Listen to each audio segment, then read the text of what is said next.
Hello, c'est Thomas, j'espère que vous êtes en forme. Aujourd'hui, j'aimerais vous parler de mes réflexions pendant cette crise sanitaire et aussi économique. Qu'est-ce qui se passe dans ma tête? Voilà, je trouve que cette crise, elle est complexe. On ne sait pas trop comment se positionner, en tout cas moi pour ma part, dans le sens où en effet c'est une crise majeure, c'est une crise comme, en tout cas moi j'en ai jamais vu. C'est une crise sans précédent depuis une cinquantaine d'années, etc., voire plus. Du coup c'est très complexe, on est confiné chez nous, il y a un sentiment de peur, on a entendu plusieurs fois le mot guerre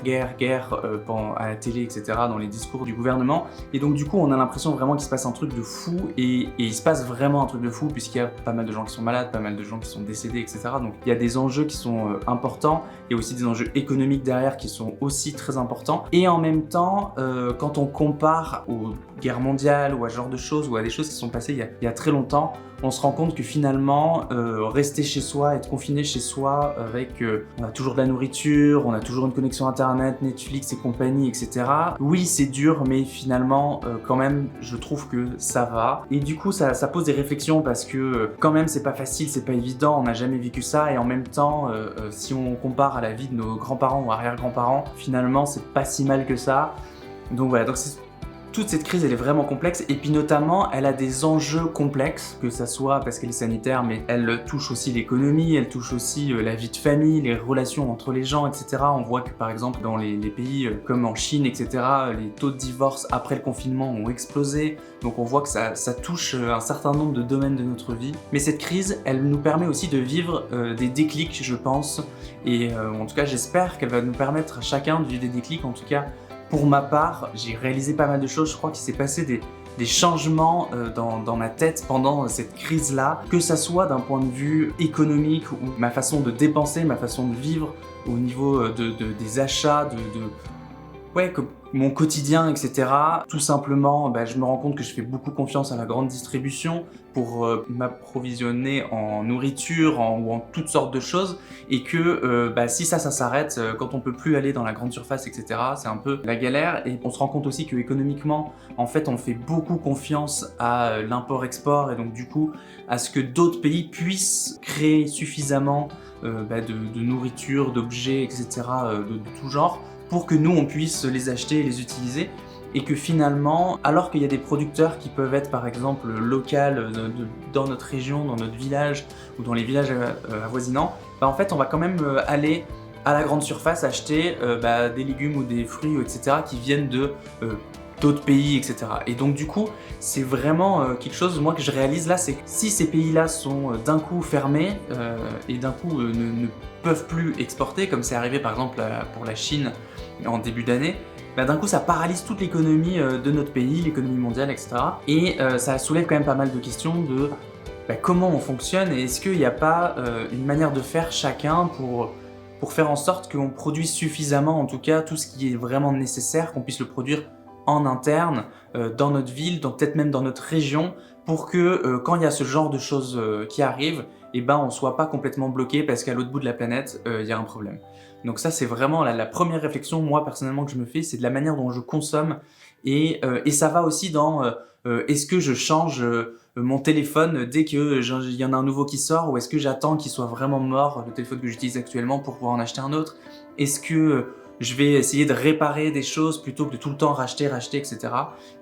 Tout ça, ça fait fonctionner en effet toute l'économie et l'extra-croissance, etc. Mais est-ce que c'est vraiment une bonne chose?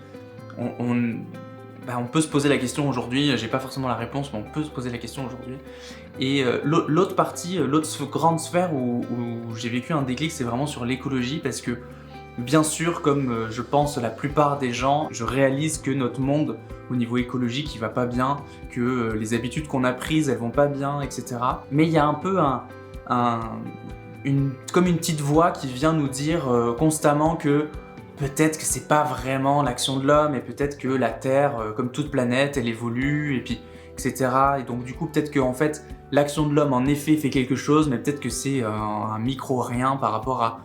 tout l'ensemble de l'écosystème. Et puis il y a une autre petite voix qui dit mais en même temps on n'y peut rien en fait, c'est déjà limite trop tard, donc du coup à quoi bon, etc. Toutes ces choses, ces doutes en fait qui viennent, font que ça nous empêche de poser des actions En tout cas, ça peut nous empêcher de poser des actions parce qu'il y a des gens pour qui ça n'empêche pas, il y a des gens qui ont déjà posé des actions. Mais je pense que pour la plupart des gens, ce genre de petits doutes, etc., empêche de poser des actions concrètes. Et là, moi, ça m'a vraiment marqué ces images satellites où on voit d'un côté certains pays avant le confinement, etc., et puis un an après, quand il y a eu le confinement, au bout de 1 ou 2 mois, les mêmes images satellites où on voit en fait que d'un côté c'est très pollué et d'un côté en espace de 2 mois la pollution a nettement diminué. Et voilà, et puis on repère, on a eu plein d'informations sur aussi les habitudes des animaux qui peuvent changer pendant le confinement, etc. Alors qu'on pense que très vite après le déconfinement ça va, les animaux vont reprendre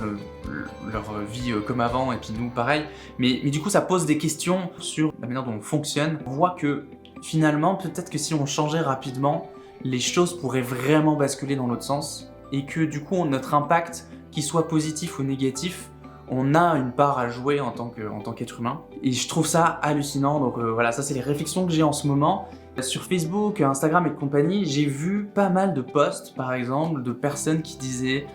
quand est-ce que le gouvernement va enfin ouvrir les yeux, voilà, en rapport à ces images satellites, en rapport à ces images où on voit les animaux qui reprennent un peu de la part du terrain qu'on leur a prise, etc. Et puis qui vont dire quand est-ce que les grands groupes vont réaliser que la mondialisation c'était pas complètement une bonne idée et que ça vaut peut-être le coup de garder certaines usines en local, quand est-ce que... Voilà, de remettre en question en fait les grands groupes, les géants un peu de ce monde. Quand moi j'ai lu ces posts-là, je me suis dit mais ils ont complètement raison ces gens-là. Quand est-ce que ces grandes entreprises elles vont se réveiller? Quand est-ce que notre gouvernement va se réveiller et les différents gouvernements des différents pays vont se réveiller par rapport à ces sujets-là, que ce soit l'écologie ou l'économie, etc. Mais d'un coup, je me suis dit, mais en fait, quand est-ce que moi je me réveille? Parce que finalement, je participe, alors peut-être à moindre mesure par rapport à un chef d'État qui a beaucoup plus de pouvoir que moi, mais mine de rien, je fais partie de ceux qui jouent dans ce jeu-là et qui vont acheter dans les grandes distributions, qui vont changer de téléphone dès qu'il y en a un nouveau qui est sorti et que je trouve que le mien il est un petit peu lent, alors allez, on change, alors qu'en fait je pourrais le garder pendant 2-3 ans de plus. Voilà, je fais partie de ces gens-là qui vont plutôt jouer à la Switch avec leur enfant plutôt que d'aller jardiner ou ce genre de choses.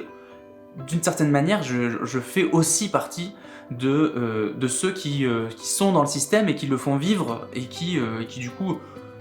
d'une manière plus ou moins indirecte,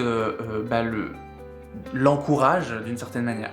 Et alors c'est sûr que c'est compliqué de sortir de ce système complètement comme ça, parce que sinon il faut vivre en ermite, etc. Et puis c'est pas du tout le but, je pense, mais en tout cas ça me fait me poser des questions sur quelles sont les actions que je pourrais mener au quotidien, des petits changements que je pourrais faire dans ma vie, qui permettraient en tout cas d'aller dans cette direction-là, d'aller dans une direction d'être plus responsable écologique au niveau de l'écologie, d'être plus responsable au niveau de l'économie locale, etc. Et comment je vais par exemple éduquer mes enfants pour qu'ils aient conscience de ça, parce que pour les préparer aussi au monde de demain qui va forcément être différent, parce que on sait pas à quoi ça va ressembler exactement, mais on voit bien que le monde d'aujourd'hui, dans lequel, enfin les fonctionnements qu'on a mis en place ces 50 dernières années dans notre monde, en fait ils atteignent leurs limites et du coup quel va être le monde de demain, on ne sait pas exactement. Alors il y a plein de gens qui ont des théories, mais en tout cas on peut travailler à expliquer à nos enfants et puis à leur apprendre une manière de vivre qui peut être différente en tout cas de celle que nous on a eue depuis une 50aine d'années, et qui va peut-être permettre d'amener ce changement-là. C'est-à-dire que plutôt que d'être dans une posture où on attend que les géants du monde fassent le changement et puis nous, du coup, on suit, peut-être qu'on peut aussi être acteur de notre manière, avec notre propre capacité à nous, d'être acteur dans ce mouvement-là. Donc ça peut être d'éduquer nos enfants à des choses, peut-être revenir à des choses un peu plus basiques, jardiner, bricoler, etc. Essayer de faire des activités qui sont un peu moins dans l'high-tech, la Switch, je sais pas quoi, des jeux où il faut forcément être dans la vie numérique, dans ce genre de choses. Peut-être que d'aller acheter sur le marché ou d'aller acheter aux petits producteurs locaux plutôt que d'aller à la grande surface. Peut-être d'apprendre à nos enfants et même à nous-mêmes qu'on peut réparer les choses, que aussi, en fait, les choses elles sont faites pour durer et que donc du coup on va peut-être en prendre un peu plus soin pour pas justement être dans le bon, si jamais c'est cassé c'est pas grave, on en rachète un autre, etc. etc. Peut-être acheter des choses qui sont plus durables, même si peut-être ça coûte un peu plus cher ou c'est peut-être un peu moins bien, j'en sais rien. Mais est-ce qu'on pourrait pas acheter des choses un peu plus durables plutôt que d'acheter des choses qui se jettent, etc., qui polluent, qui sont plus ou moins recyclables et compagnie, compagnie. Voilà, c'est toutes les réflexions que j'ai en ce moment. Pour ma propre famille, ça amène à des réflexions de peut-être déménager pour vivre dans un endroit où il y a plus ce genre de démarches qui sont déjà mises en place et peut-être du coup bénéficier de ça pour nous aider à aller dans cette direction-là. Voilà, beaucoup de choses dans ma tête. Je sais pas si vous, cette période, elle vous amène aussi plein de réflexions ou si je suis le seul. N'hésitez pas à me le mettre en commentaire. Dites-moi si pour vous, vous pensez que tout va revenir à la normale. Et puis, en effet, il y a plein de gens qui réfléchissent, mais après, à la fin, en fait, tout va bien aller et puis voilà, c'est cool. Ou est-ce qu'en effet il y a des choses qui vont changer et du coup qu'est-ce qui va changer en tout cas pour vous, quelles sont peut-être les décisions que vous avez prises pendant ce temps-là pour aller dans ce genre de direction-là, peut-être même des choses que vous avez, des décisions que vous avez prises peut-être bien avant. Je sais qu'il y a des gens qui ont des kilomètres d'avance là-dessus, qui font eux-mêmes leur propre lessive ou ce genre de choses. Voilà, comment vous voyez le lifestyle de demain, notre mode de vie, comment on va vivre et qu'est-ce qu'il faudrait enseigner à nos enfants en fait pour les préparer au monde de demain. À votre avis, à quoi va ressembler le monde de demain? Allez, je vous dis à bientôt pour une prochaine vidéo. Ciao!